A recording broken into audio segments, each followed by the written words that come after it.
Okay, in this video, I'm going to talk about how to figure out what the domain is of particular expressions. Now, we have to understand what the word domain means first. Think of the word domain as like a diet, okay? Each expression is like a monster, and you're going to feed him numbers. What's his diet? Okay, what can he eat and not what? Not eat. So let's imagine that you had an expression that looks like this, like 8 over x plus 4. This little creature here, okay, he wants to eat all the numbers on the number line. And there are infinite numbers going that way, infinite numbers going this way. The question is this, can you take any number on this number line and feed it to him? And the answer is no. In this case, because he's a rational expression, the denominator can never turn to 0, so x can never equal -4. What that means is he can never eat the number -4. You can't plug -4 into the x. So what is his diet, or what is his domain? What can he eat and not eat, or what numbers can you plug in and not plug in? Turns out, as long as you don't include -4. And what this means is this: everything but -4. So in this number line right here, we'll put an open circle here saying this guy can eat anything from here to less than -4 infinity, and he'll be fine. So this is sufficient as your answer for your domain. Some teachers will say, well, can you write it like in more of like a sentence format? They'll say something like all real numbers except -4. And by the way, those of you who don't know, the phrase real number just represents all the numbers on the number line. Like if you take a number line and look at every single number, not just the whole numbers here and the integers, but all the decimals in between and fractions, also irrational numbers, all of these numbers are called a real number. So this guy can take any real number except for negative what? -4. You can also turn this into an interval notation. Those of you who remember, it looks like this. Union 4 comma positive what?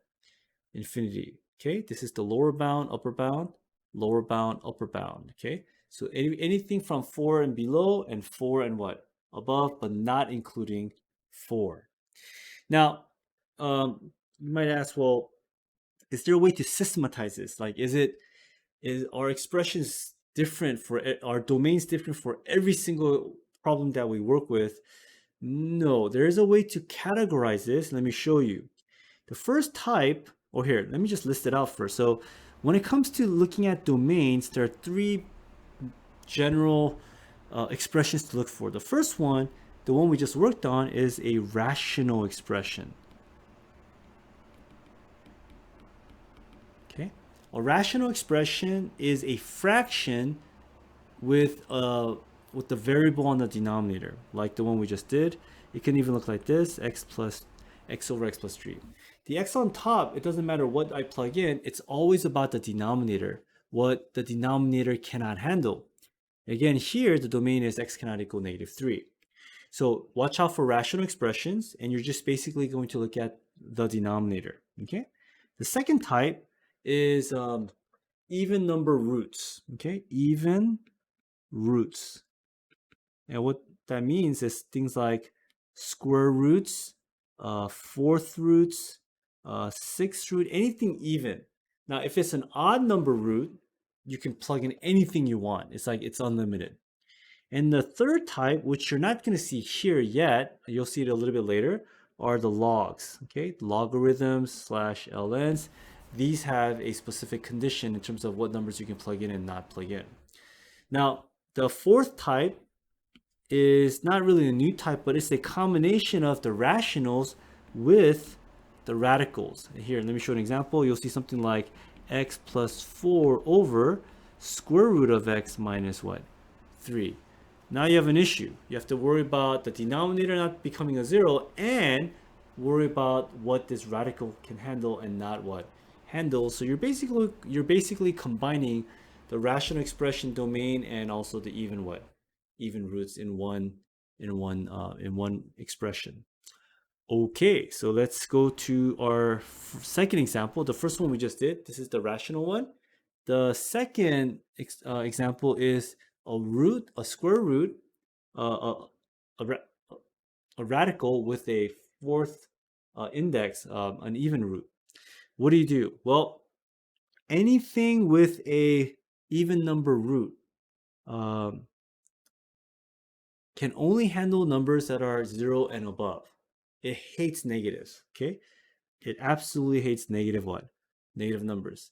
Now think about it. On a number line, you have three basic numbers, right? Negative numbers, 0, and what? Positive. So when we say that you can't handle negative, it's assuming that it can also handle 0 and what? Positive. So what we're going to say is this.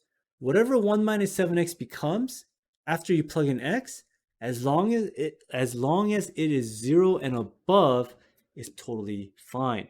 So what you want to do is just take whatever's inside the square root, bring it out, write the whole thing out, and just set it greater than or equal to 0. And you're almost done. And basically just solve for x. Negative 7x is greater than or equal to negative 1. And then you divide both sides by negative 7. Now, when you divide by negative 7, you have to switch the direction of your inequality. So this is x less than or equal to positive 1, 1, 7. So this right here means on a number line, if you can choose all the numbers equaling 1/7 and below, this number in here will always stay either 0 or above. Okay? Watch. If you plug in 1/7 to x, what's going to happen? 7 times 1/7 becomes 1. 1 minus 1 becomes 0. Is that okay? Yes. Square roots can handle 0. If you choose a number anything less than 1/7, let's say 0, right? 0 is like a number less than 1/7. Oops. And you plug 0 into here. 7 times 0 is 0. You just have 1. Can you take the fourth root of 1? Absolutely. Okay. So this is your domain. We figured out basically what this creature can eat and not what? And not eat. Now, let me just go back and touch upon this for a moment. Why do we change the direction of the inequality when you multiply or divide by a negative number? Let me just give you a brief example. Just look at this. 7 is greater than 6, right?